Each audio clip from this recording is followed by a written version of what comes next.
Hari ini temanya wanita dan hatinya.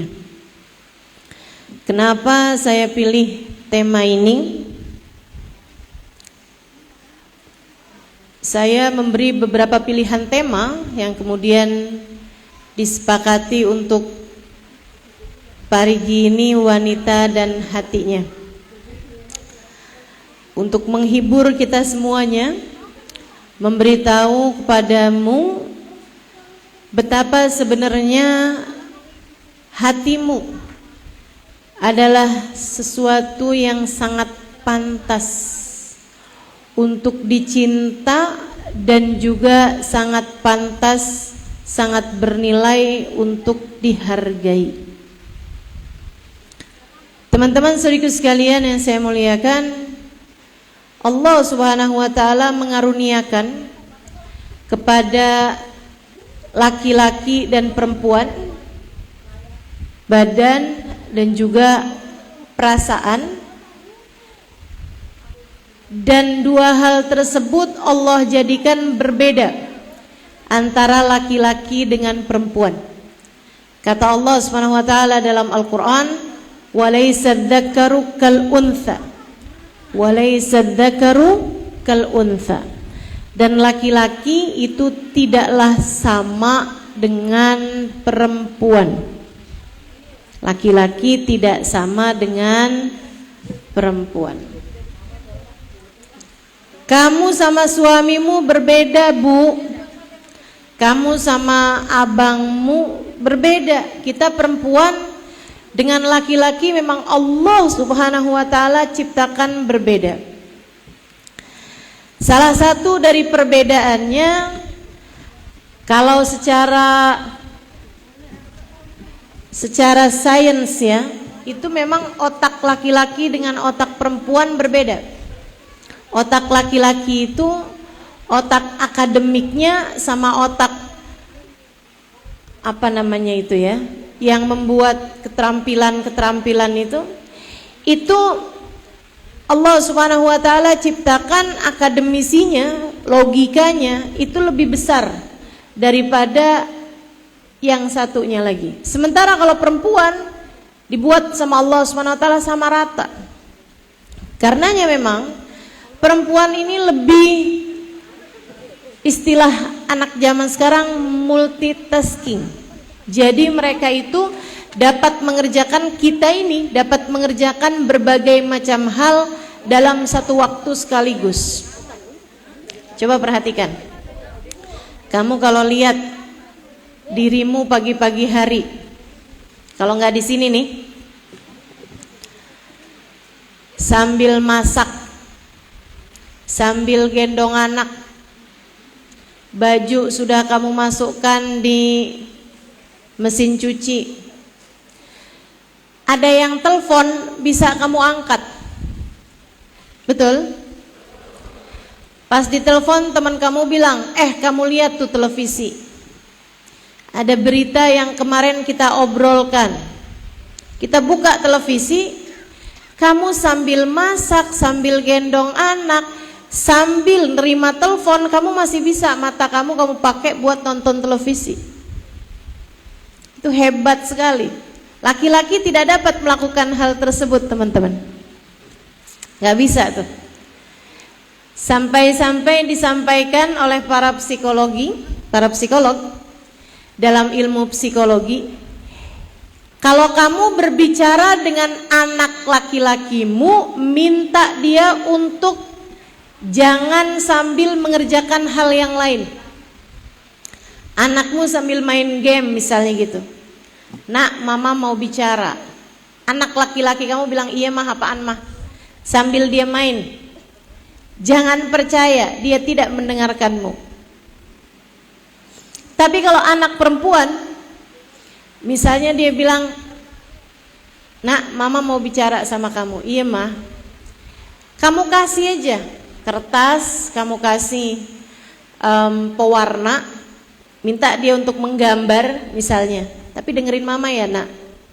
Dia bisa sambil menggambar, dia sambil mendengarkan, sama-sama bagusnya. Gambarnya bagus, dengerinnya juga sambung.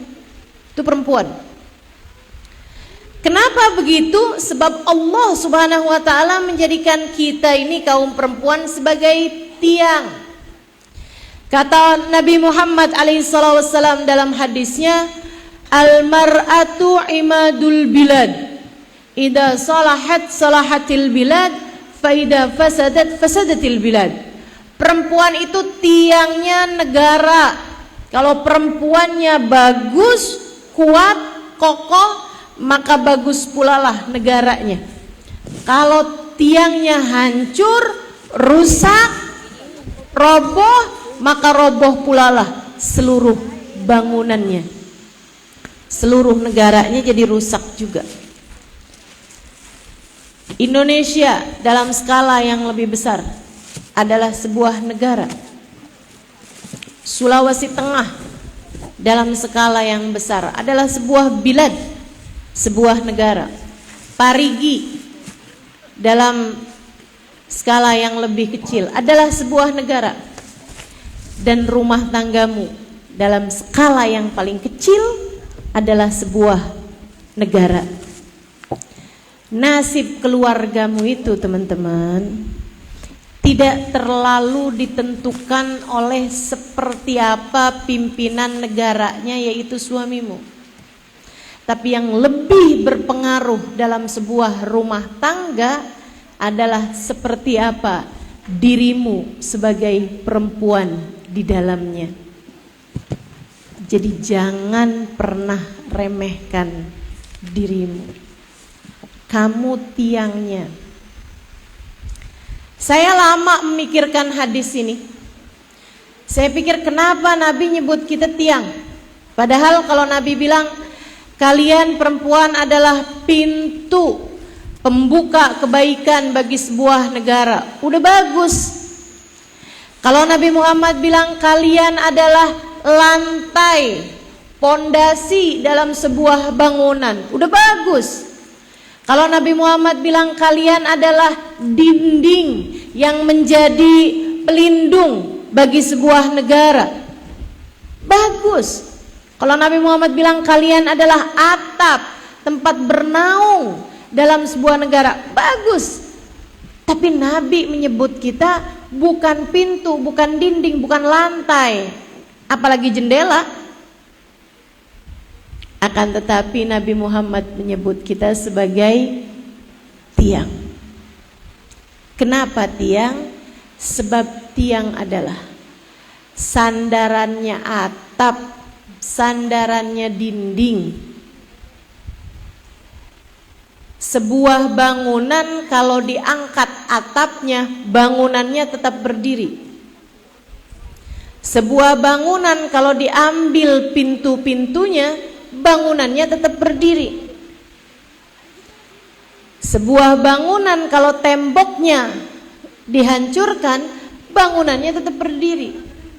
Tapi sebuah bangunan kalau tiangnya dirubuhkan, seluruh bangunan akan ikut rubuh bersama dengannya.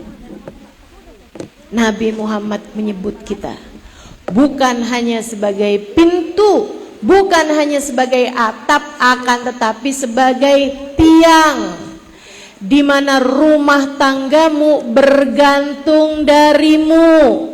Rumah tanggamu sangat tergantung denganmu. Keadaan orang di dalam rumahmu sangat bergantung dari bagaimana kamu berbuat di dalam rumah tanggamu tersebut. Jangan remehkan dirimu itu. Yuk, jadi perempuan-perempuan yang kuat hingga dapat menampung berdirinya sebuah bangunan dalam rumah tangga kita, insya. Tapi seperti tiang, teman-teman, seperti tiang. Tiang itu subhanallah, kalau dalam sebuah bangunan jarang ada yang tiangnya menonjol. Meskipun ini termasuk salah satu yang tidak biasa ya di bangunan sini ya. Ada beberapa tiangnya yang terlihat. Tapi biasanya tiang-tiang itu kan tersembunyi dalam dinding. Nah ini juga nih, ada di dinding ini juga ada banyak tiang-tiangnya nih. Tidak akan berdiri nih dinding ini kalau nggak ada tiang-tiangnya. Jadi tiang itu biasanya tidak dihias-hiasi sedemikian rupa. Kebanyakan. Biasanya yang dihias-hias itu atap, tuh, dihiasi dengan lampu-lampu. Dinding dihiasi dengan horden, dengan tirai dan sejenisnya. Lantai dihiasi dengan karpet permadani. Bukan begitu? Dinding dipasangin wallpaper dan seterusnya. Tiang itu nyaris tak terlihat, tapi semua tahu fungsi tiang. Tiang itu tidak penting cantik, meskipun kamu diberi Allah Subhanahu wa ta'ala wajah, harus kamu jaga. Kita diberi oleh Allah Subhanahu wa ta'ala tubuh, kita harus jaga. Akan tetapi bukan itu yang paling penting.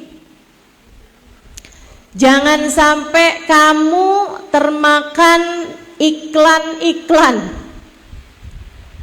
yang mewajibkan kayak perempuan semuanya harus cantik secara tampilan. Bahwa kalau kamu tidak cantik berarti kamu punya nasib yang sudah pasti buruk. Siapa bilang? Teman-teman saudaraku sekalian, kamu tiang. Ingat itu, kamu tiang. Tiang tidak wajib cantik, tiang wajibnya kuat. Tiang wajibnya kuat. Tiang wajibnya kuat. Maka sebagai perempuan kamu harus kuat. Sebagai perempuan kamu harus kuat. Kuat gimana Ustazah? Kuat menghadapi suami, kamu harus kuat.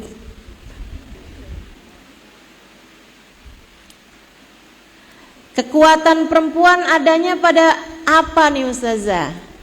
Nah nih, saudaraku sekalian, kekuatan perempuan ada pada kebergantungannya dengan yang maha kuat. Sebab semua manusia dicipta lemah. Yang kuat hanya satu, namanya Allah. Seluruh makhluk semuanya dicipta lemah. Karena sang pencipta ingin menunjukkan kekuatannya. Maka yang paling kuat di antara kita adalah yang paling kuat kebergantungannya kepada Allah, yang paling kuat keberpasrahannya kepada Allah Subhanahu wa taala, yang paling kuat keyakinan dan keimanannya kepada Allah Subhanahu wa ta'ala.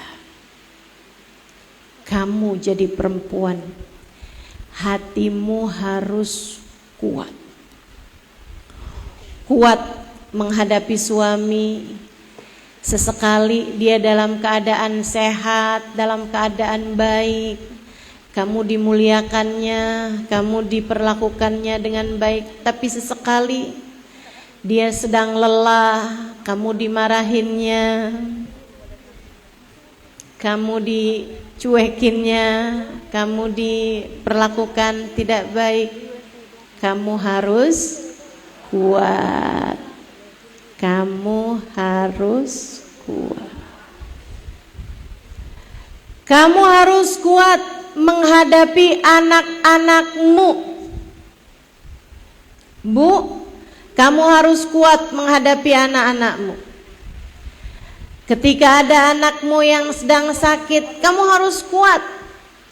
Ketika ada anakmu yang sedang dibully di sekolah, dia menangis kepadamu, diejek temannya, dia menangis kepadamu, kamu sebagai ibu harus kuat. Tapi yang saya maksud dengan kekuatan bukan berarti siapa nih yang pukulin kamu, sini mama samperin, bukan begitu. Akan tetapi kekuatan hati membuatmu tahu apa yang harus kamu lakukan. Saudariku sekalian yang saya muliakan, kamu harus kuat untuk bisa menopang hidupmu sendiri. Kamu harus kuat untuk menjadi tempat bersandar, sebab kamu adalah tiang, dan tiang selalu menjadi sandaran bagi dinding, atap, pintu. Semuanya bersandar kepada dirimu itu. Tapi saya lemah, ustazah.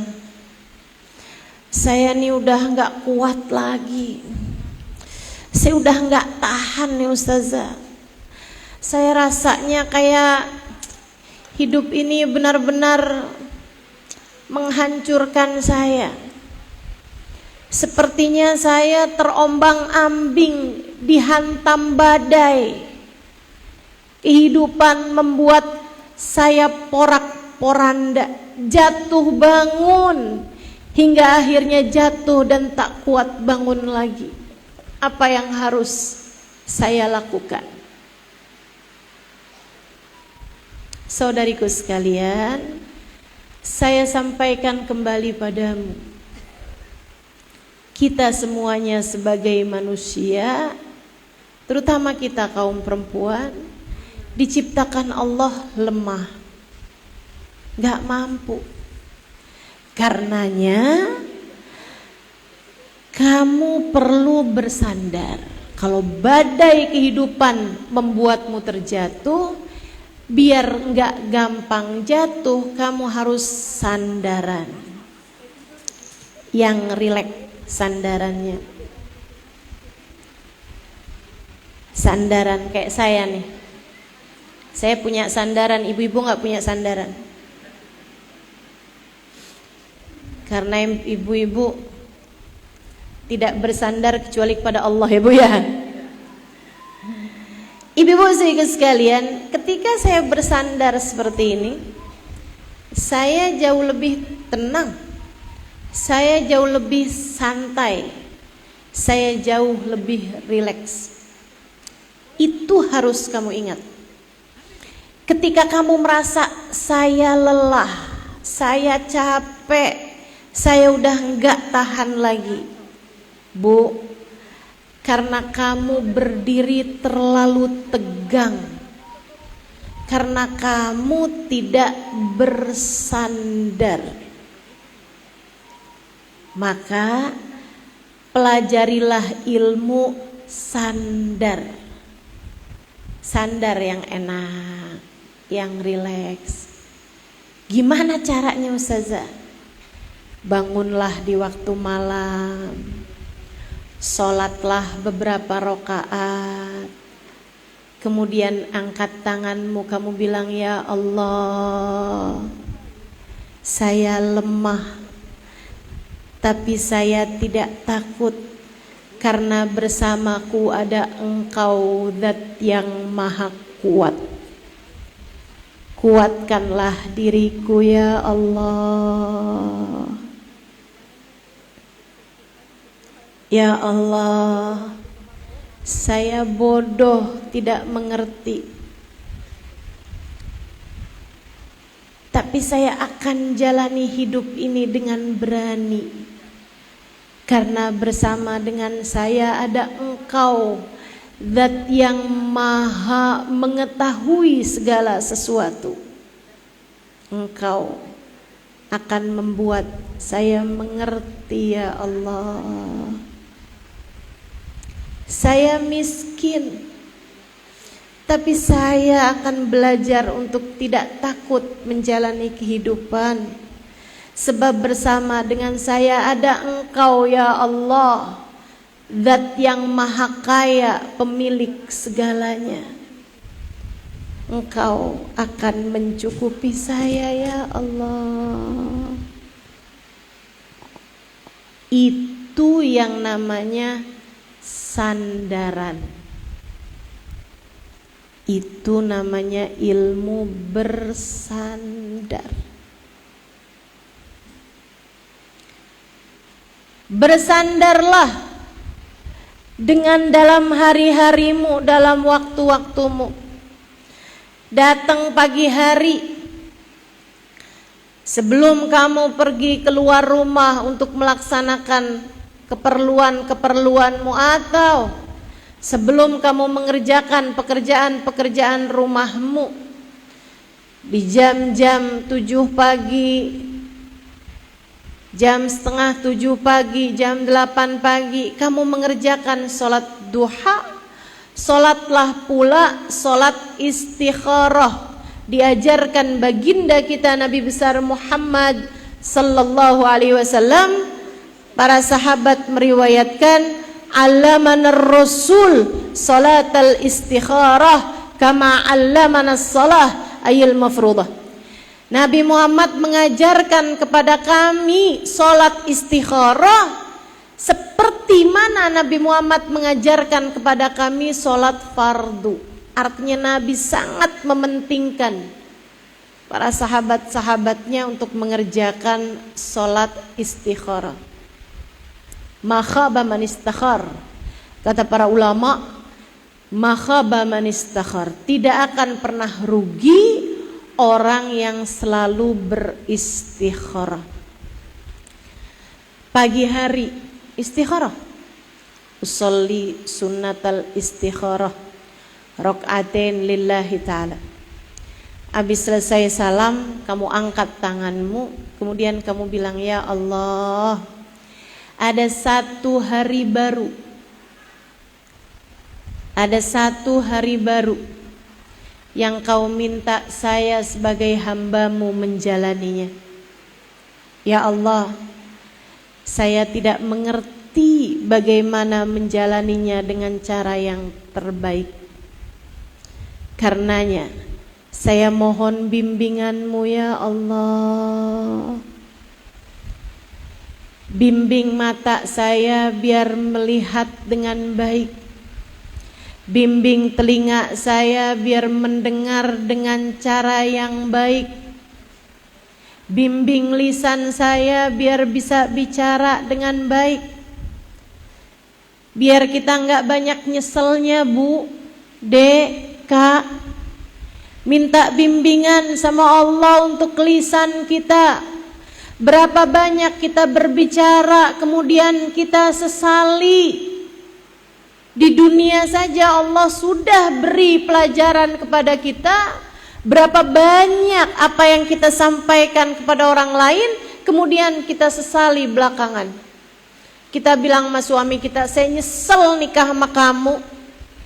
Saya kenapa dulu gak nikah aja sama mantan saya itu. Sekarang dia sudah jadi Pak Lurah. Saudariku sekalian yang saya muliakan, ada banyak ucapan-ucapan yang kita sampaikan kemudian kita sesali. Kita bicara sama anak kita, kita banding-bandingkan anak kita dengan anaknya tetangga. Kita bilang kamu tuh memang dasar bodoh. Kita kata-katain anak kita. Saudariku sekalian yang saya muliakan, ucapan-ucapan itu betapa seringnya menyakiti perasaan orang lain kemudian kita sesali. Ntar pas anaknya udah tidur aja, ibu-ibu tuh suka tuh ngeliatin anaknya pas tidur nyesel. Ya Allah, sepanjang hari saya omel-omelin nih anak. Sian. Betul begitu, Bu? Tapi besok harinya ibu ngomel lagi. Betul? Ibu gak capek apa bikin salah? Gak capek apa salah bicara terus-terusan? Nah, kalau ibu ngerasa capek, waktumu untuk bersandar. waktumu untuk mengerjakan apa yang saya sampaikan kepadamu. Pagi hari bilang, ya Allah, bimbing lisan saya ya Allah. Bimbing saya punya lisan agar selalu dapat berbicara dengan baik dan benar. Gak ngerti caranya ngomong yang benar ya Allah. Tolong bimbing saya. Saya pengen jadi hamba-Mu yang baik. Tolong bimbing saya ya Allah. Agar ucapan yang saya sampaikan tidak menyakiti hati siapapun. Bu, kalau doa jangan cuma minta uang. Bukan berarti gak boleh, silahkan. Tapi gak malu apa umur udah kepala 4, kepala 5 yang diminta uang mulu. Sampai malaikatnya udah hafal, habis ini minta uang lagi nih.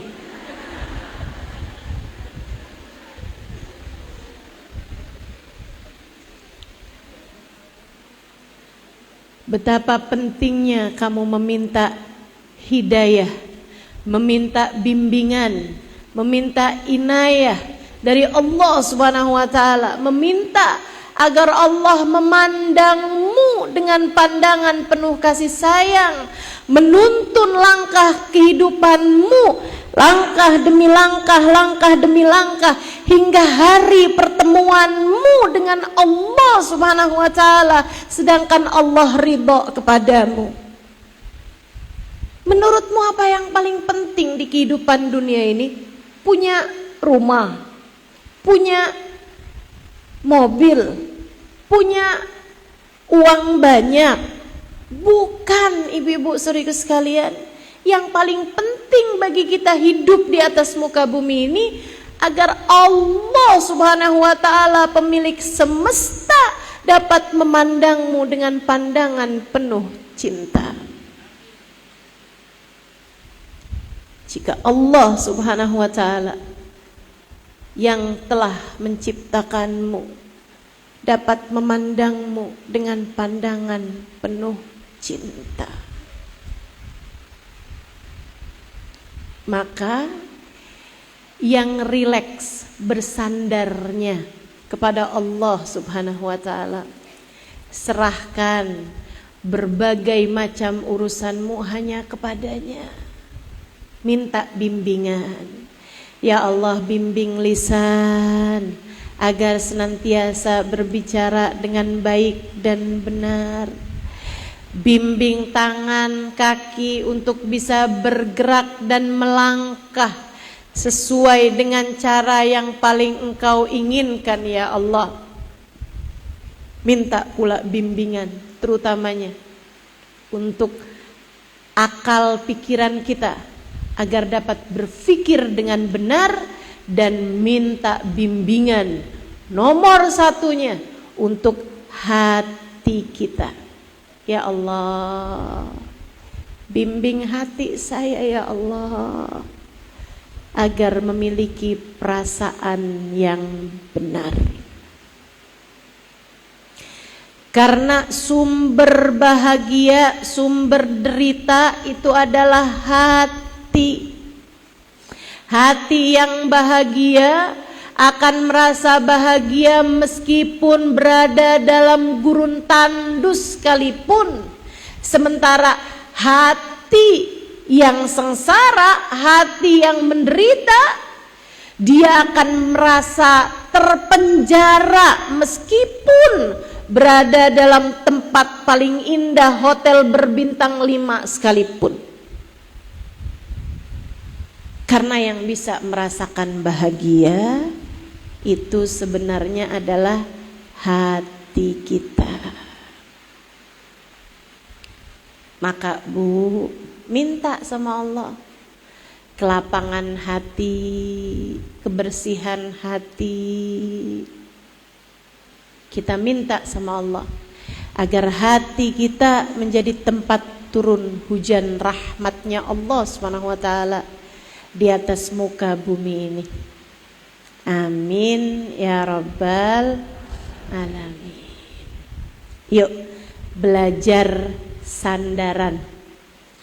yang rileks, bersandar kepada Allah Subhanahu wa taala.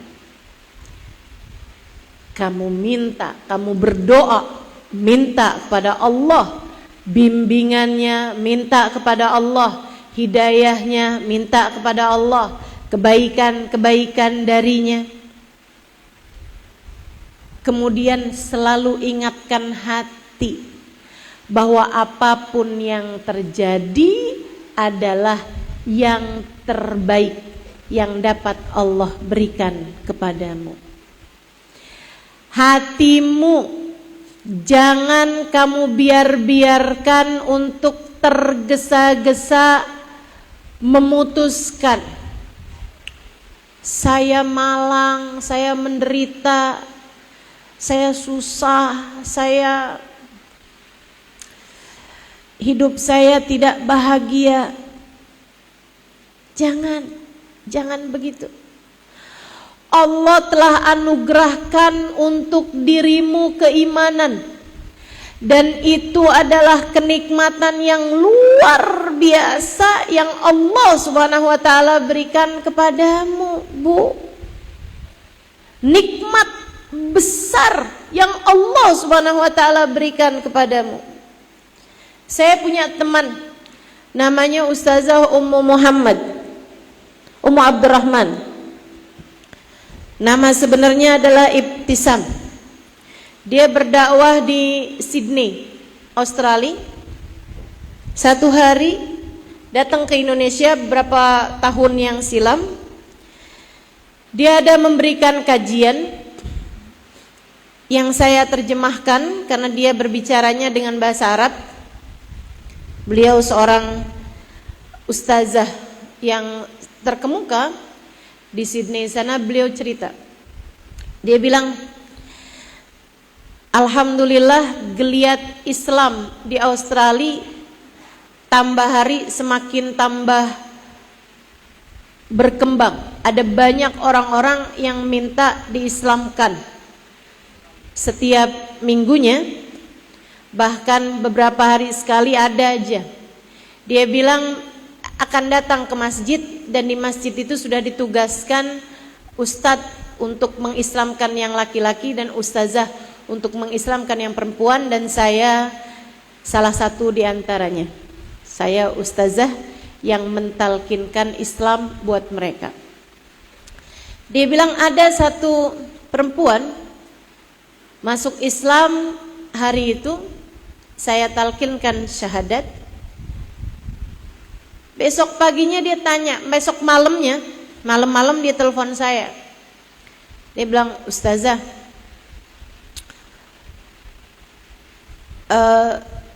pakaian apa yang Allah minta saya untuk pakai? Saya tahu masalah pakaian ini jangankan untuk orang Islam jangankan untuk orang yang baru masuk Islam. Yang Islam dari lahir aja kadang masih berat buat menutup aurat di negeri sana ya, di Australia sana. Jadi saya bilang, udahlah, kamu gak usah tanya-tanya urusan pakaian dulu, kamu pakai aja yang paling nyaman buat kamu. Selebihnya kamu pelajarin sholat, kamu pelajarin zikir, kamu pelajarin keimanan, kamu pelajarin wudhu. Saya bilang, dia bilang, saya akan pelajari semuanya perlahan-lahan Ustazah, tapi kasih tahu juga cara berpakaian yang benar. Akhirnya karena dia memaksa, saya pun kasih tahu. Perempuan menutup auratnya dengan pakaian yang tidak ketat, dengan pakaian yang longgar dan seterusnya. Kerudungnya ditutup juga, rambutnya ditutup juga dengan kerudung dan seterusnya. Pagi-pagi dia bilang, ada yang mengetuk rumah saya. Saya buka, perempuan yang kemarin masuk Islam udah ada di hadapan saya dengan pakai abaya, dengan pakai baju gamis, pakai kerudung rapi, bahkan pakai kaos kaki. Dia tanya, Ustazah, seperti inikah pakaian yang Allah inginkan untuk saya pakai? Bahasanya bukan yang diwajibkan bagi kami seorang muslimah, enggak. Dia bilang yang Allah inginkan untuk saya pakai. Saya bilang iya betul nak, pakaian seperti itu yang Allah inginkan untuk kamu pakai. Karena saya penasaran, saya pun ajak dia untuk masuk ke rumah, kita ngeteh, minum teh, saya suguhkan kue-kue, saya tanya sama dia, apa yang membuat kamu tidak keberatan untuk memakai pakaian seperti itu, padahal kamu baru sehari masuk Islam? Dia bilang, Ustazah nggak tahu rasanya jadi orang yang tidak beriman sih Ustazah. Ustazah, kami ini, saya, ketika saya belum beriman, saya tidak tahu tujuan hidup ini untuk siapa. Saya seperti anak yang lahir tapi tidak diakui oleh orang tua saya. Jadi manusia hidup di atas muka bumi tapi tidak kenal dengan Allah Tuhannya. Dia bilang itu rasanya seperti seorang anak yang lahir ke atas muka bumi tanpa tahu siapa orang tuanya, karena orang tuanya tidak mau mengakui dia sebagai anaknya. Walaupun hidup berkecukupan, walaupun punya segalanya, tapi hati kami kering, jiwa kami hampa, kami benar-benar merasa kosong. Hingga hidayah itu datang, dan saya kemudian mengenal Allah Subhanahu wa ta'ala, Tuhan saya. Ustazah, jangankan cuman urusan kain yang menutupi badan saya ini, andai dia memerintahkan saya untuk sesuatu hal yang lebih berat lagi, saya akan melakukannya. Sebab saya takut jika saya tidak melakukannya, dia kembali mengusir saya dari kehadiratnya. Hati saya kembali dibuat hampa karena dia tidak lagi mau mengakui saya sebagai hambanya. Saya takut kalau Allah mencabut hidayah yang telah Allah berikan dalam hati saya. Bu, Kak, Dek, kita suka lupa. Kadang-kadang yang kita anggap penting urusan-urusan dunia belaka, kita lupa bahwa kita dikaruniai hati yang telah diberi keimanan adalah sebuah pertanda Allah cinta kepada kita. Adalah sebuah pertanda betapa berharganya kita di hadapan Allah Subhanahu wa ta'ala. Berapa miliar manusia tinggal di atas muka bumi ini, tidak Allah perkenankan Tuhannya siapa, tidak Allah perkenalkan Tuhannya siapa, dan tidak diberitahu oleh Allah Subhanahu wa ta'ala bagaimana cara mendekatkan diri mereka kepada Tuhannya. Mereka makan sebagaimana layaknya binatang makan. Mereka tidur sebagaimana layaknya binatang tidur. Mereka bersenggama, kawin sebagaimana layaknya binatang juga kawin. Saudariku sekalian yang saya muliakan, apakah kehidupan semacam itu yang kamu inginkan? Tentu tidak. Kita diberi Allah Subhanahu wa ta'ala kenikmatan tertinggi di atas muka bumi ini, kita dikaruniai iman. Allah izinkan kamu sehari semalam menghadapnya berulang-ulang. Apa namanya kalau bukan cinta? Ini saya kasih tahu ibu. Pernah nggak kamu benci, sebel, kesel sama seseorang sampai nggak kepengen ketemu sama dia? Pernah? Pernah. Pernahkah kamu sebel, kesel sama orang, benci sama orang sampai nggak mau nyebut nama dia? Pernah? Allah tepat seperti itu. Allah persis seperti itu. Allah kalau benci sama seseorang, Allah kalau tidak menganggap seseorang itu berharga, Allah tidak izinkan orang tersebut menghadap kepada Allah dalam sholatnya. Allah kalau benci kepada seseorang, Allah tidak akan menyebut nama orang tersebut. Itu sebabnya kenapa orang tersebut tidak lagi diizinkan Allah untuk menyebut-nyebut dan berzikir menyebut nama Allah Subhanahu wa taala.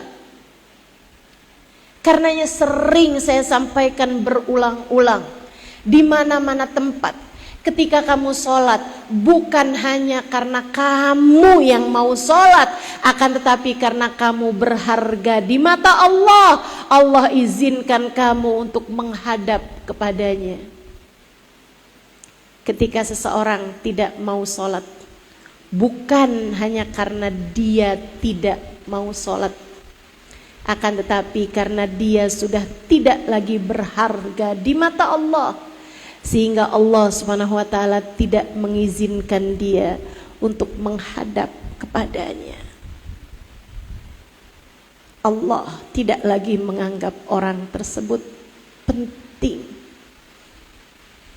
Meskipun di garasinya ada banyak mobil-mobil mewah, meskipun rumahnya terdiri dari berapa lantai sekalipun, meskipun semua orang melihatnya akan menundukkan kepala karena hormat atas jabatan yang dia punya, akan tetapi apalah artinya jika sang pemilik jagat raya telah mengusirnya dari kehadirannya.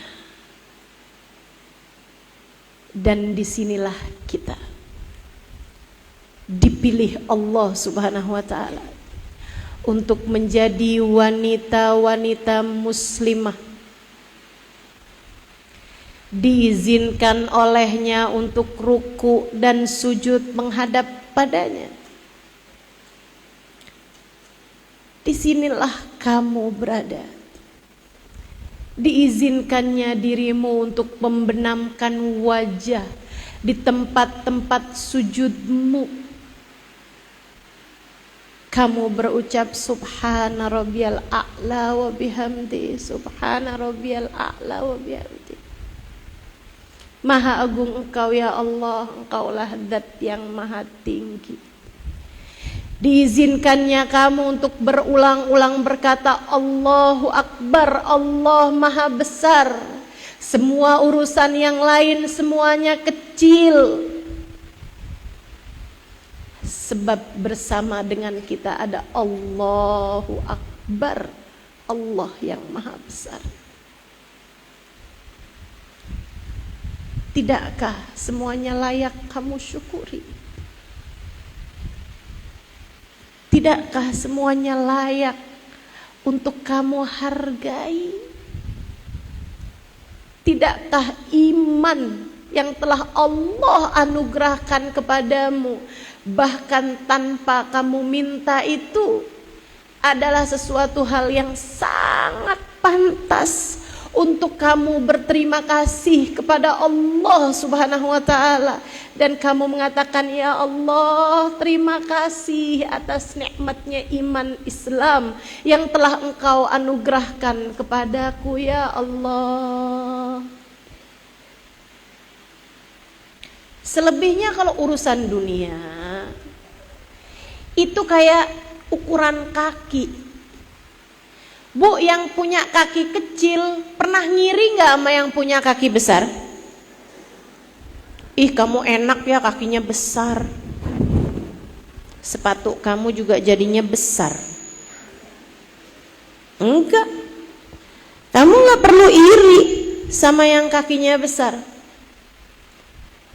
Kamu hanya perlu untuk memakai sandal, sepatu yang sesuai.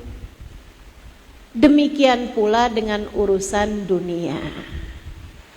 Kalau kamu duitnya banyak, terus kamu mau makan yang enak, silahkan. Kamu udah gak ada telinganya, kamu pakai aja. Jangan sampai uang kamu banyak, suami kasih kamu uang, tapi kamu terus-terusan pakai baju. Suami bilang, kok kamu pakai baju ini aja sih? Enak nih, nyaman.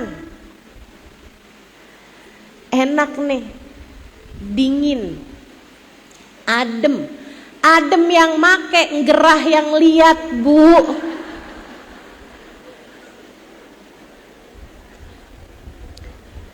Kalau kamu ada uangnya, silahkan dinikmati. Silahkan beli baju, punya baju yang bagus dipakai. Jangan disimpan aja baju yang bagus. Tiap harinya pakai baju yang rombeng-rombeng, biar suami kesian dikasih duit lagi. Kayak gitu caranya. Itu urusan dunia. Kamu hanya perlu menyesuaikan. Kalau kamu memang uangnya terbatas, ya batasi juga belanjanya. Jangan sampai uang terbatas tapi belanjanya tiap hari. Kurir datang bawain pesanan Shopee. Ada yang begitu? Mana orangnya?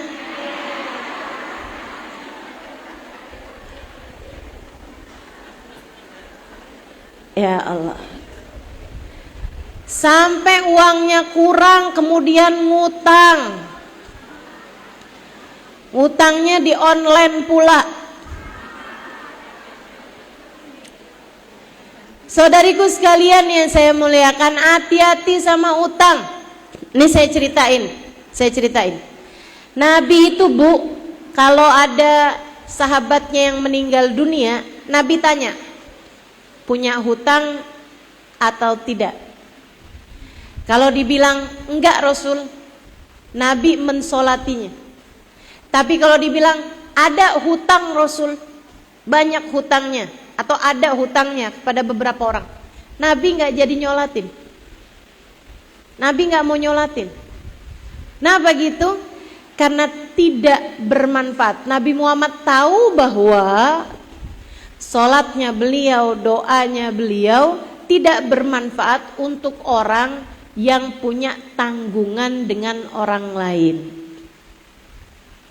Sampai pernah Nabi Muhammad satu hari mau mensolati orang, Nabi Muhammad tanya, punya hutang alaihi dain? Kata Nabi, dia punya hutang.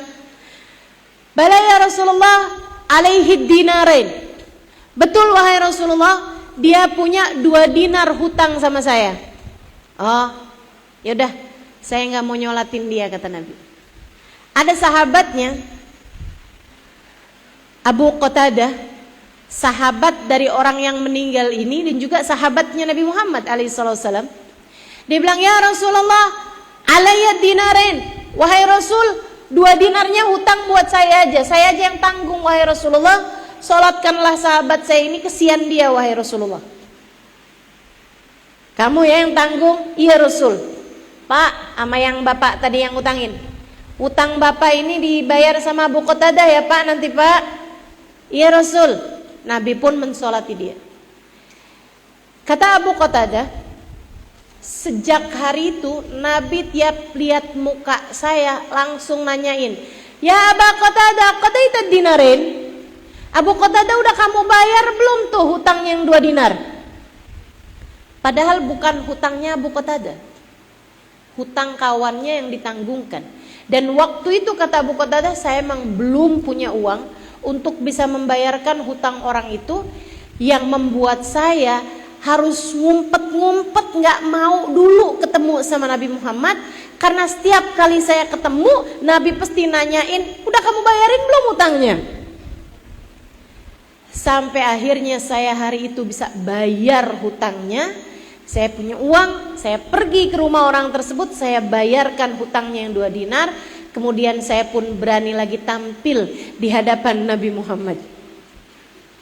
Nabi begitu lihat saya, Nabi Muhammad tanya, "Ya Abu Qatadah, qadaita dinarin?" Abu Qatadah, udah kamu bayar hutangnya 2 dinar? "Al-an qadaituhuma ya Rasulullah." Ini baru aja Rasul, saya bayarkan hutangnya yang 2 dinar.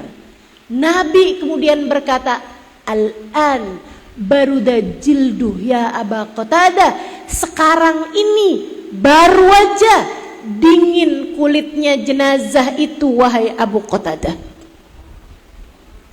Kemarinan masih panas selagi hutangnya belum dibayarkan. Bu, itu hutang yang tidak berbunga. Apalagi ibu berani-beraninya ambil pinjol. Ibu gak takut kalau ibu nanti meninggal dunia, nasib ibu dalam kuburan seperti apa? Udahlah Bu, yang ada silahkan dipakai, yang gak ada gak usah segitunya. Lebih baik kita menjadi orang yang hidup secara terbatas di dunia, tapi kita datang ke negeri akhirat dengan penuh kemewahan, insya Allah. Tapi Ustazah, saya kan hutang skincare, biar saya bisa cantik buat suami. Itu tadi yang saya bilang, Bu, kalau uangnya ada sih silahkan aja. Tapi kalau uangnya nggak ada, ibu mau cantik di dunia akan tetapi tersiksa di akhirat? Jangan. Saya aja nggak mau kalau ibu seperti itu. Apalagi ibu sendiri. Saya nggak mau dek kamu seperti itu. Cantik di dunia tapi di akhirat kamu akan kesusahan. Saya nggak mau. Apalagi dirimu, jangan mau begitu. Yang ada dinikmati, yang tidak ada tidak usah ambisi. Kamu mulia dengan imanmu, bukan dengan pakaianmu. Kamu cantik dengan akhlakmu, bukan dengan skincaremu. Kamu anggun dengan kepribadianmu, bukan dengan mewahnya rumahmu, mewahnya pakaianmu. Kalau kamu mau jadi seorang perempuan yang cantik, anggun, menawan, jadilah seperti itu dalam pandangan Allah, untuk kemudian kamu menjadi seperti itu kelak di hari akhirat nanti. Hidup di dunia yang sabar, insya Allah. Sandarannya yang enak, rileks, doa, minta sama Allah Subhanahu wa taala kemuliaan kehidupan di dunia sebelum kelak Allah Subhanahu wa taala akan memuliakanmu di akhirat nanti. Saya punya teman namanya Khadijah dari Bayda, dari satu bagian di satu daerah di negeri Yaman. Saya ada tuliskan cerita ini di buku Muhasabah Cinta kalau saya tidak salah ingat.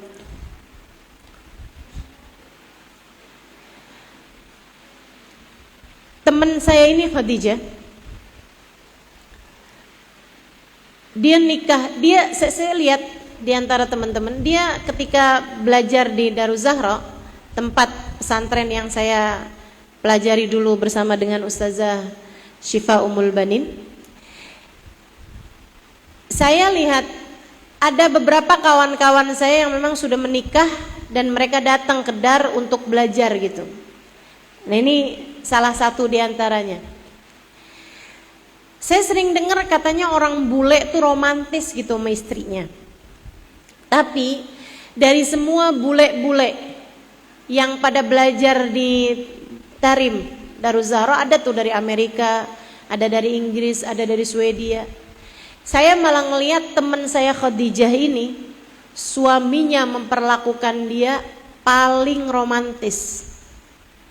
Kalau ngomong sama istrinya lembut. Terus kalau jemput istrinya keluar, semua barang yang dibawa sama istrinya dia akan bawain. Dia akan rebut, dia nggak bolehin istrinya bawa apa-apa. Dia nggak bolehin istrinya capek, dia nggak bolehin istrinya. Luar biasa.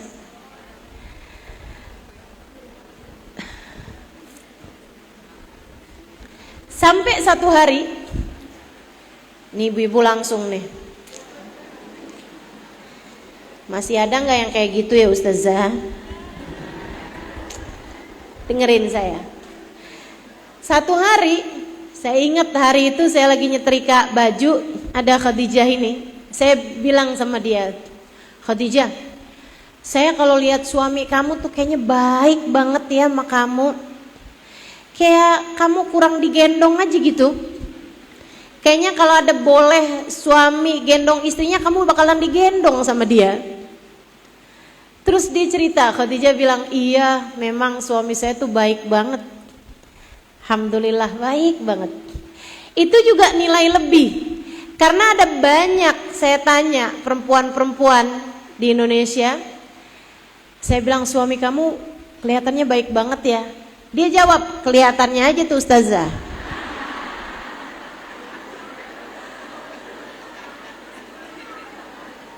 Depan Ustazah sih dia begitu tuh Ustazah. Di rumah lain lagi ceritanya Ustazah.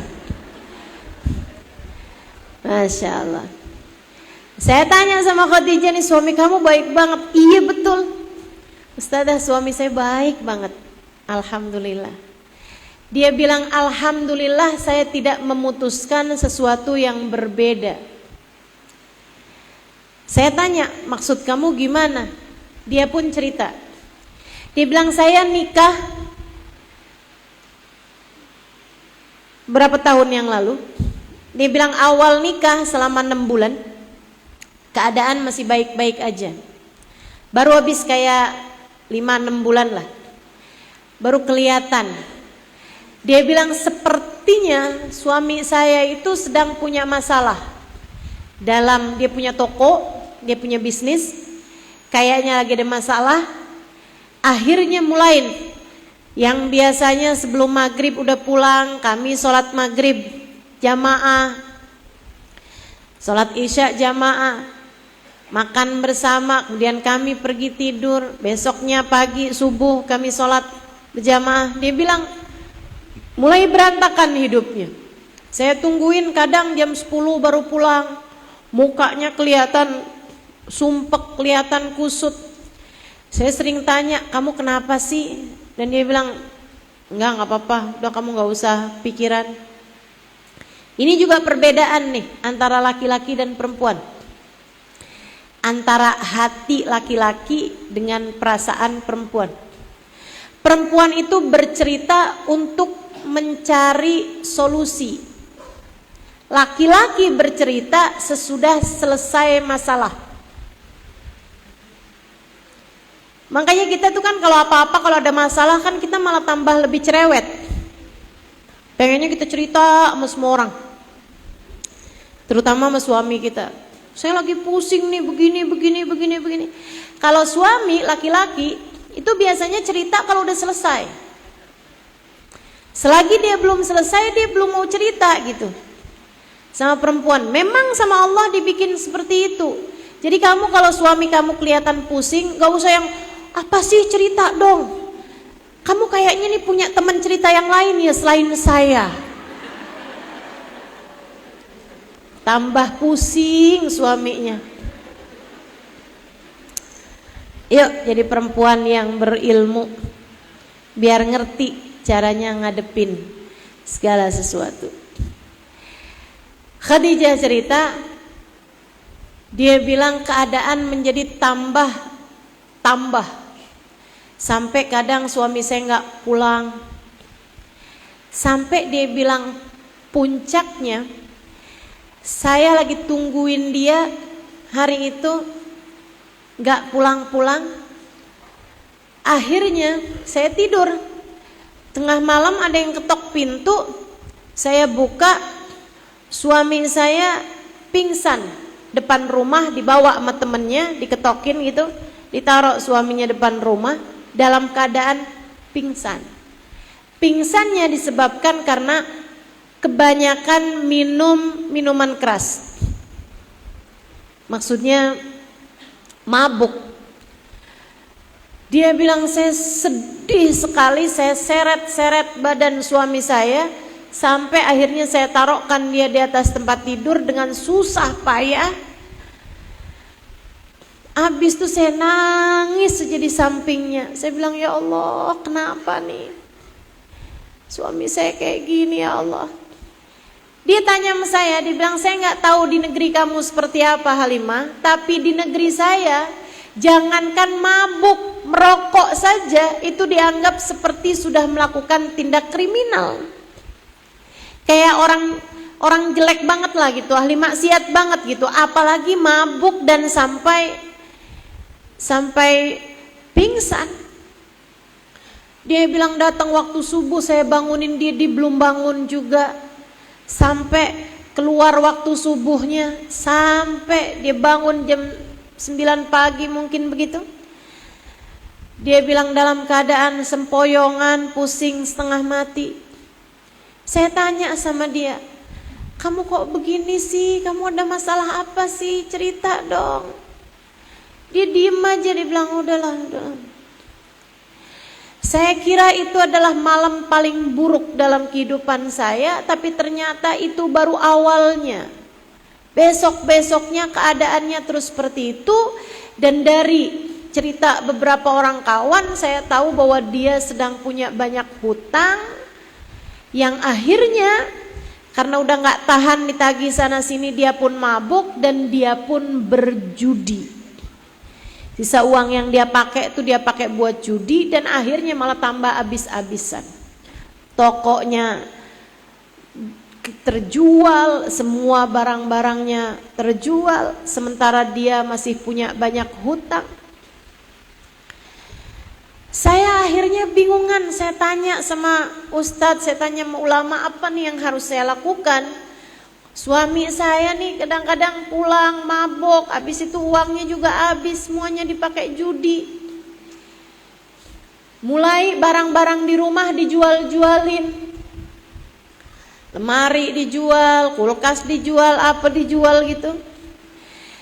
Dia bilang, akhirnya ustadz tersebut mengatakan, ya kalau kamu tahan silahkan aja, tapi kalau kamu gak tahan udah boleh aja sih kamu menuntut cerai dari suami kamu itu. Saya pikir cerai, saya sayang sama dia, saya cinta sama dia gitu. Saya lihat juga dia sebenarnya orang baik-baik gitu. Jadi saya nggak mau juga kehilangan dia. Akhirnya saya ambil alih. Saya bilang, gimana ngambil alihnya Khadijah? Dia bilang, saya bekerja. Orang Arab itu jarang yang kerja perempuan. Jadi saya tanya, kamu kerja apa? Bikin roti. Dia bikin roti Arab yang tipis-tipis, besar-besar itu. Dia bilang, saya masuk-masukkan di restoran-restoran yang jual sarapan. Alhamdulillah uangnya cukup untuk makan kami hari-hari. Dan suami saya juga andai untuk makan aja itu bakalan cukup. Tapi ketika suami saya tahu bahwa saya punya uang, dia minta. Dia bilang, saya utang dong uang kamu. Uangnya udah saya sembunyiin, dia tahu aja nyarinya. Akhirnya dipakai buat judi, tambah habis-habisan saya. Dia bilang, perhiasan semuanya udah saya jual-jualin untuk kehidupan kami. Sampai akhirnya dia bilang, saya kembali datang kepada Syekh. Saya tanya, gimana ini Syekh? Syekh itu bilang, kalau kamu tahan, sabar, silahkan. Kalau kamu gak sabar, boleh. Kamu sudah boleh untuk menuntut cerai. dari laki-laki seperti ini gitu. Dia sudah tidak lagi bertanggung jawab. Artinya kalau kamu menuntut cerai, itu kamu tidak dosa gitu.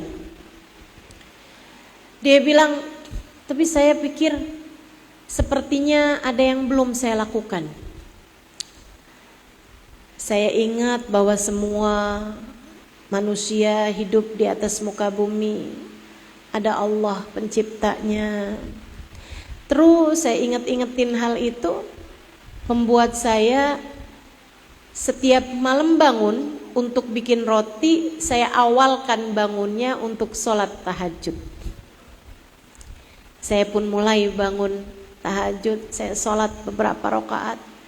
Kemudian saya bilang, ya Allah, ya Allah, ya Allah, saya sayang suami saya, ya Allah, kesian dia, ya Allah. Pandanglah dia dengan pandangan kasih sayang-Mu.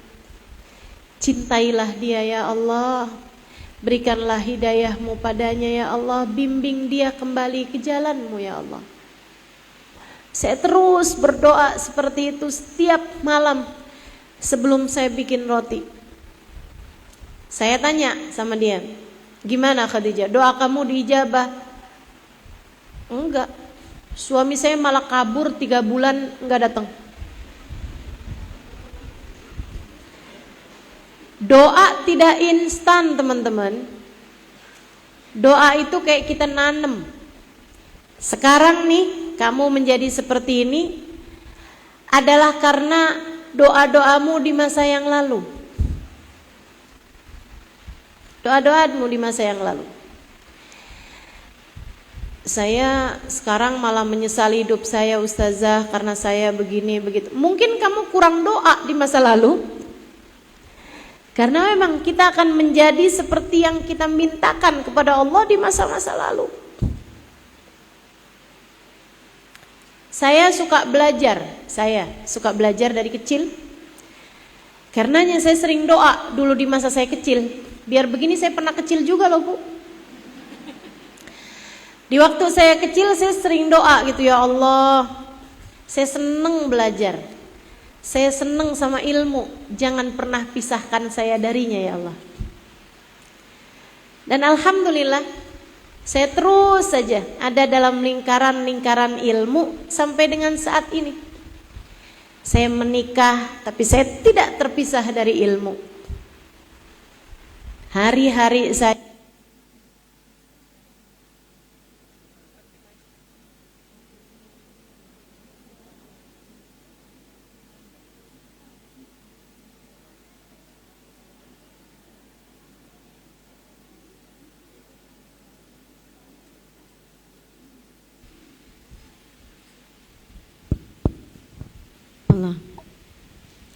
hari-hari saya tidak jauh-jauh dari ilmu. Jadi kamu juga kalau menginginkan sesuatu hal dari kebaikan, sering-seringlah berdoa.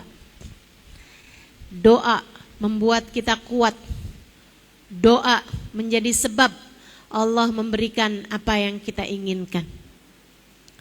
Sehingga sekalian, katanya Khadijah, tapi ketika suami saya pergi 3 bulan itu saya tetap berdoa. Saya terus bangun malam. Saya tambahin doa saya, Allah, saya tidak tahu di mana suami saya berada saat ini, tapi dimanapun suami saya berada, ya Allah, pandanglah dia dengan pandangan rahmat-Mu. Sayangi dia, ya Allah, kasihani dia, ya Allah. Kembalikan ia ke jalan-Mu, ya Allah. Terus dia doa seperti itu. Ayo nih, buat para istri yang sedang berada dalam permasalahan rumah tangga, daripada kamu berkeluh kesah kesana kemari, daripada kamu buka-buka aib keluarga,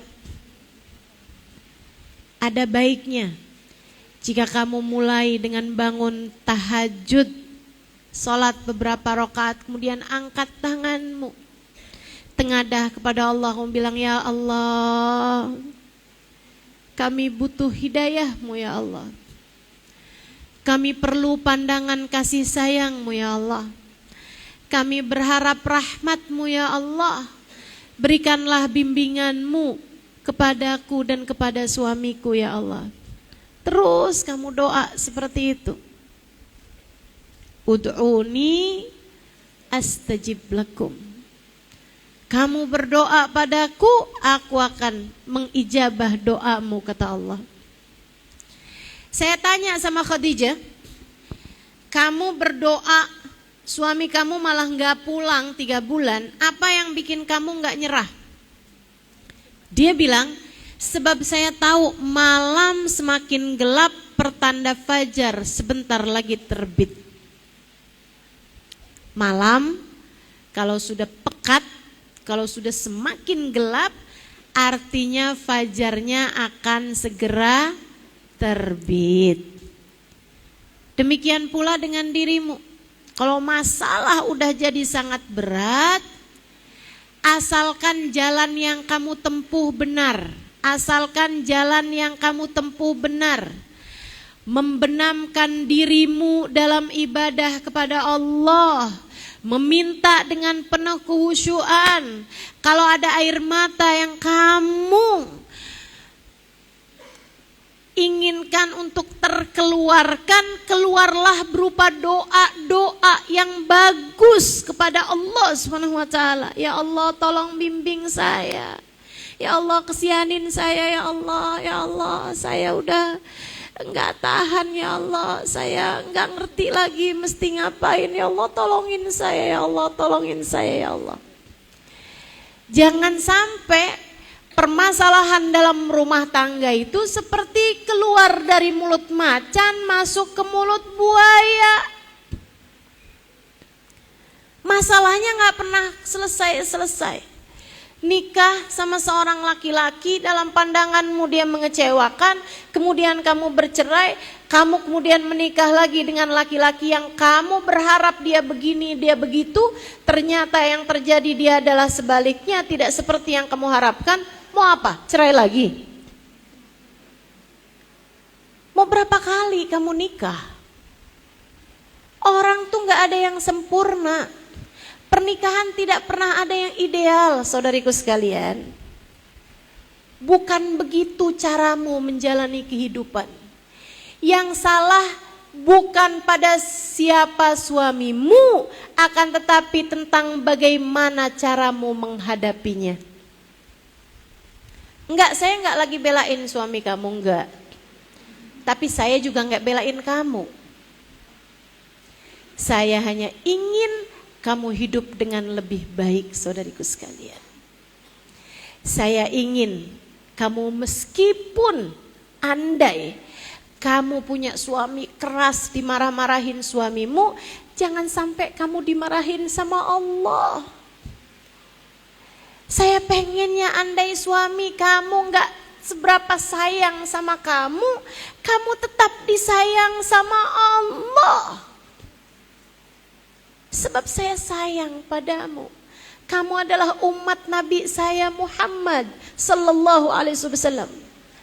Kamu adalah hamba Allah, Tuhan saya, yang saya berharap rahmat Allah Subhanahu wa taala Allah berikan kepada saya. Karenanya saya sayang padamu, saya sayang padamu. Saya enggak mau kalau kamu terus-terusan salah dalam menjalani kehidupan. Saya kasih tahu jalan yang semestinya kamu tempuh. Saya sampaikan hal ini dari hati saya. Maka tolong simpan baik-baik ucapan saya di dalam hatimu. Tolong simpan baik-baik ucapan saya di dalam hatimu. Saudariku sekalian, asal kamu jalani kehidupan dengan baik, kamu harus tahu, malam semakin gelap, pertanda fajar sebentar lagi terbit. Yang kuat, yang kuat. Jadilah perempuan yang kuat. Kayak Khadijah. Saya tanya kemudian, fajarnya terbit Khadijah? Terbit. Halimah. Dia bilang 1 malam. Sesudah 3 bulan berlalu itu, dia bilang, Tiba-tiba suami saya membangunkan saya dari sisi tempat tidur. Dia bangunin kaki saya udah tidur, tapi dia masih punya kunci rumah. Jadi dia masuk. Dia bilang saya dibangunkan, dia duduk di samping tempat tidur saya. Saya liatin dia sekarang lebih kurus.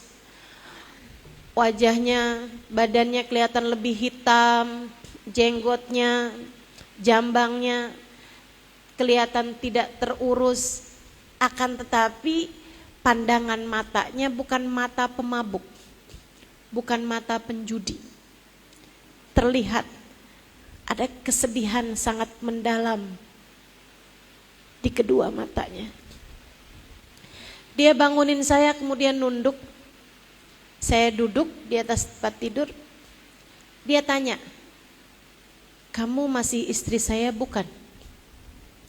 Saya bilang, "Lah kan yang punya hak cerai kamu. Saya tidak bisa menceraikanmu tentu saja." Dia bilang, "Maksud saya, apakah kamu masih mau menjadi istri saya?" Saya jawab, "Tentu saja. Saya sayang sama kamu. Saya masih ingin menjadi istrimu." Dia bilang, "Kalau gitu Khadijah, siap-siaplah. Saya sudah dapat yang saya cari." Saya tanya sama dia, "Apa yang kamu cari selama ini?" Dia bilang, "Saya nyari kedamaian, saya nyari ketenangan, sekarang saya udah mendapatkannya. Bersiap-siaplah, besok pagi kita akan berangkat." Saya bilang, "Kemana?" Dia bilang, "Ke tempat Habib Umar bin Hafiz, guru saya, guru kita.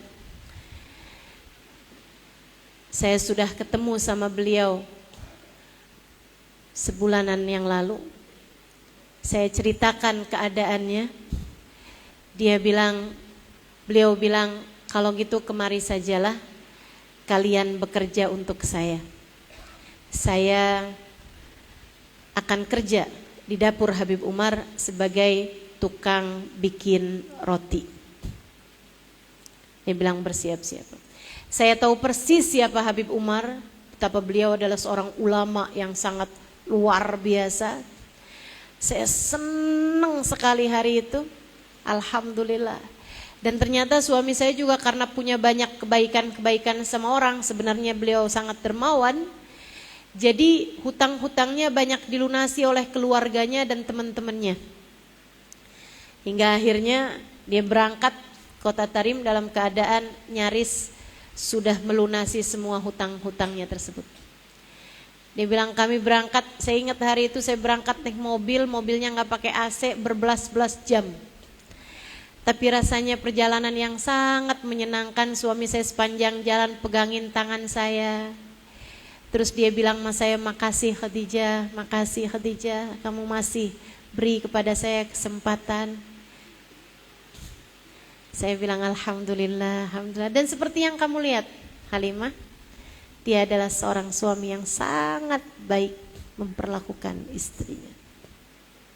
Ada perjuangan dalam setiap pencapaian. Ada pahit yang harus dirasa untuk akhir yang manis. Ada pengorbanan-pengorbanan jika kamu menginginkan kehidupan yang berakhir happy ending. Semuanya patut untuk kamu perjuangkan. Ini baru urusan dunia, belum lagi kalau urusan akhirat. Maka saran saya teman-teman sekalian, untuk hidupmu ini kamu pantas untuk berjuang. Untuk kebahagiaanmu dunia, apalagi akhirat, kamu perlu untuk perjuangkan hidup kamu ini. Dekati Allah. Dekati Allah. Teruslah bersandar kepadanya. Teruslah beribadah padanya. Jauhi dosa-dosa, jauhi dosa-dosa. Tinggalkan berkeluh kesah. Suami marah-marah ustazah, biarin dia aja, kamu jangan. Tapi ya gimana ustazah, kita ini disuruh sabar aja apa ngadepin suami. Bu, Ibu nih kalau saya tanyain kan, banyak yang doain saya Ustazah biar jadi istri yang sabar menghadapi suami. Ibu gak tahu suami kamu juga kayak gitu.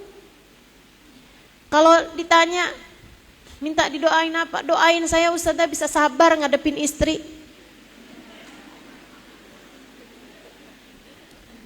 Karenanya memang Allah tuh memerintahkan kepada kita, bukannya satu bersabar yang satu silahkan zalim, tidak.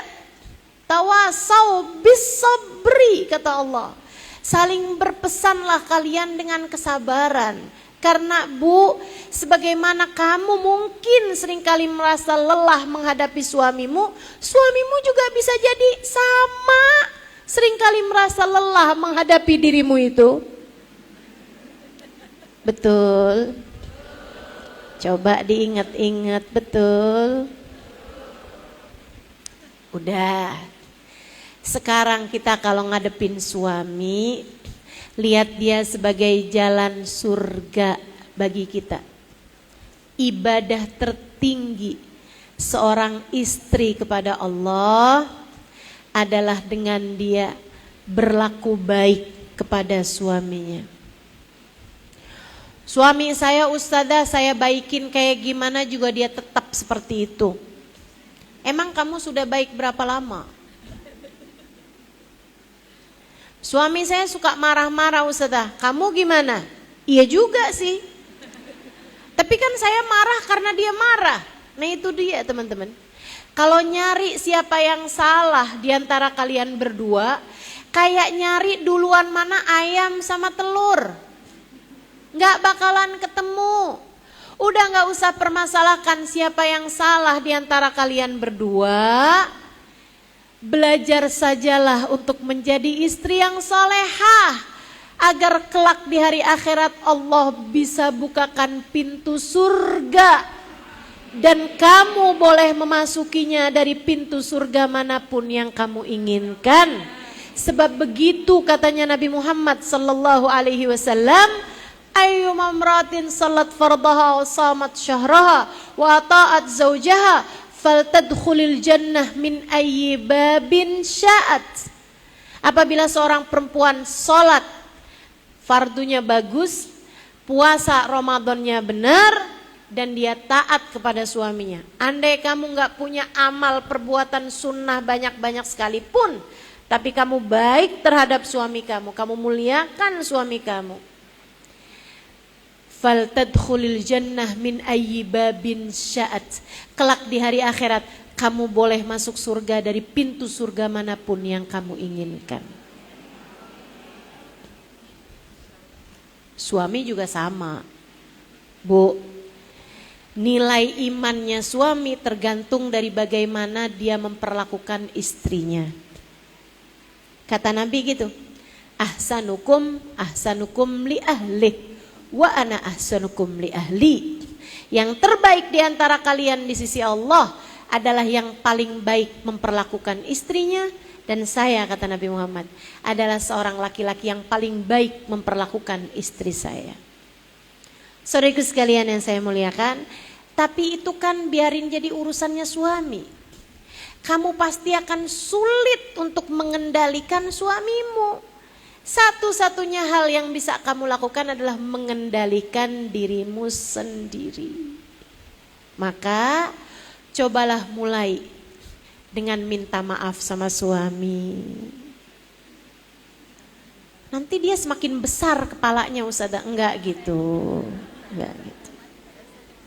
Enggak gitu. Coba minta maaf sama suami. Jangan bilang minta maafnya gini nih, Bang, saya akan maafkan kesalahan abang kalau abang maafkan kesalahan saya.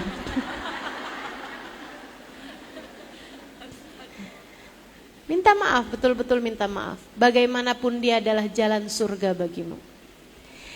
Kalau suamimu sedang baik, menyenangkan, saudaraku sekalian, surga memang menyenangkan. Kalau suamimu sedang sangat menyebalkan, kamu hanya perlu mengingatkan diri, surga memang berat, surga memang berat. Ya Allah, bimbing saya untuk bisa terus jadi istri yang soleha. Kesolehanmu menjadi seorang istri sangat bermanfaat bagimu untuk ibadahmu di sisi Allah. Kita harus jadi istri yang soleha, biar di akhirat kita ada di belakang Nabi Muhammad. Kita harus jadi istri yang soleha, biar di hari akhirat Allah ridho kepada kita. Kita harus jadi istri yang soleha, biar Allah perkenankan kepada kita masuk surga dari pintu manapun yang kita inginkan. Kita perlu jadi istri yang soleha, agar kita bisa dikumpulkan dengan perempuan-perempuan soleha. Kita harus jadi hamba Allah yang soleha. Kita harus bisa jadi seorang wanita yang hatinya dipenuhi dengan kebaikan-kebaikan dan hanya bergantung kepada Allah. Insya Allah. Hal terakhir yang mau saya sampaikan, agar hatimu baik-baik saja. Selain kamu juga tidak bergantung kecuali kepada Allah. Rileks sandaranmu kepada Allah, banyak berdoa, beribadah, meminta kepada Allah Subhanahu wa taala. Yang sudah saya sampaikan tadi, kamu juga perlu untuk memperbanyak membaca sholawat kepada Nabi besar Muhammad sallallahu alaihi wasallam. Seorang ulama, Sayyid Muhammad bin Alwi bin Abbas Al-Maliki, mengatakan, tidak ada permasalahan dalam kehidupan yang tidak bisa selesai dengan sholawat. Untukmu yang sedang bermasalah, untukmu yang sedang menginginkan sesuatu, untuk kita semua yang kepengen hati kita bahagia, damai, tenang, kita semuanya perlu untuk sering-sering bersolawat kepada Nabi besar Muhammad sallallahu alaihi wasallam. Untukmu yang sedang sakit, baik sakitnya zahir maupun sakitnya batin, atau untukmu yang anak-anakmu sedang ada yang sakit, keluargamu sedang ada yang dalam kesulitan-kesulitan, solawat bisa jadi senjata yang ampuh bagimu untuk bisa membuat Allah Subhanahu wa taala mengaruniakan kepada kita apa yang kita minta dengan berkatnya solawat kita kepada kekasih Allah, baginda kita Nabi besar Muhammad sallallahu alaihi wasallam.